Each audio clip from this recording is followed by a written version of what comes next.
All right, just collecting peppers again. Getting ready to make some hot sauce and some pickled banana peppers.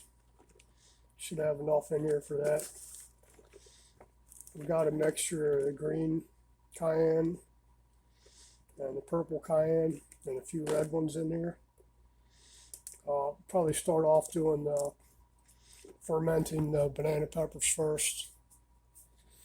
And I need to clean these and cool them off a little bit, and then we'll start chopping up these peppers to make hot sauce and just pickled banana peppers. We're going to ferment them first, so I'm going to cut them up and start. I've got a mixture of peppers here. It's got some sweet and hot banana peppers, purple cayennes, red cayennes, green cayennes. The problem with the purple ones is the sauce doesn't look real pretty when it's made. It's kind of an ugly purplish color. It looks kind of weird, especially if you mix it with green, but it is what it is. That's what I grew, so let's cut some peppers up.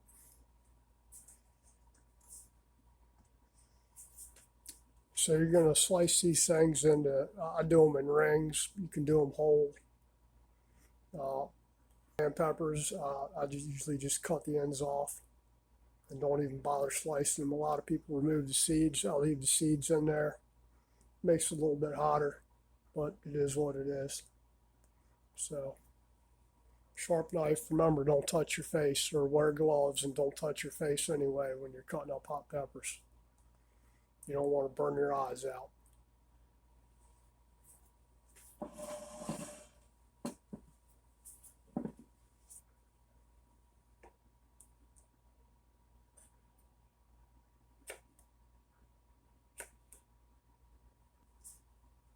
You know, when you're cutting up peppers, it always looks like you have a lot more than you really do. Out of all them peppers, that's what we ended up with. Not even half of this thing here. So I'm going to go rinse these off and start packing them in a jar.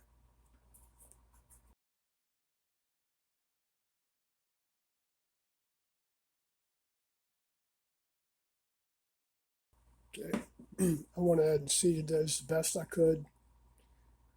Get most of the seeds out of them. Just use the big colander and use my thumb to push the pith and the seeds out. Rinse them like 4 or 5 times, trying to get all the seeds out of the mixture there. But we should be good. I'm going to let them drain here for a couple minutes, and then I'll pack them in a jar and see how much I can fit into a jar. My jar packed here. I really used to use a wide mouth jar with a fermentation lid and fermentation weight to hold everything down. But I'm using what I got, so this is the jar I got. It's the jar I like. So I'll figure out something to keep everything down from floating to the top, at least for the time being. So now we're going to put in 3 cloves of garlic, and then the salt water or brine.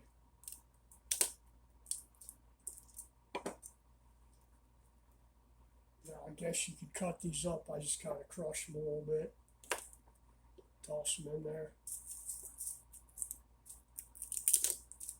Now we're just going to put our brine in there. Now the brine, I'm just using kosher salt with water, 2 tablespoons, or 1 tablespoon per quart. So I got 2 quarts made. This isn't 2 quart. I know I can't fit 2 quarts in here, but just made it once. So 2 quarts, or 1 tablespoon per quart of salt. I'm just using kosher sea salt, coarse.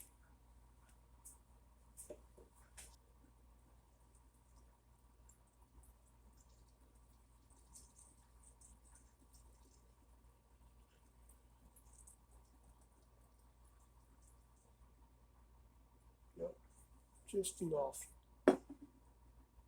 Now for the hard part, I need something to put in here to keep this stuff from floating to the top.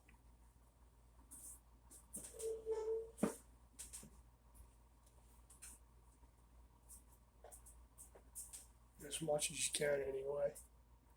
I'm just going to use this lid here because it fits right in there. And I'll probably put something else on top of that.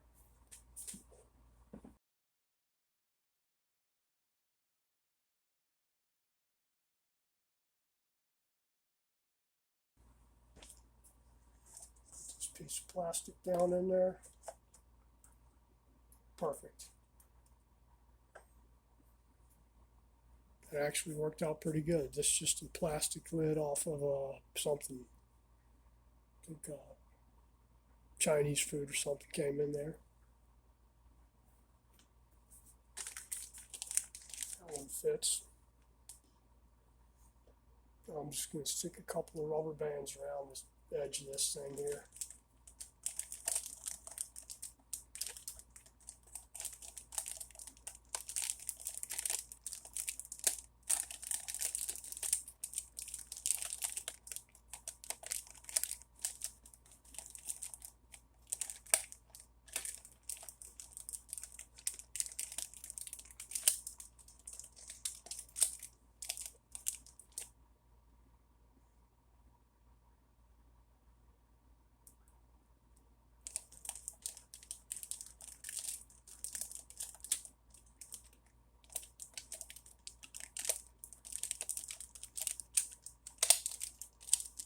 That'll work.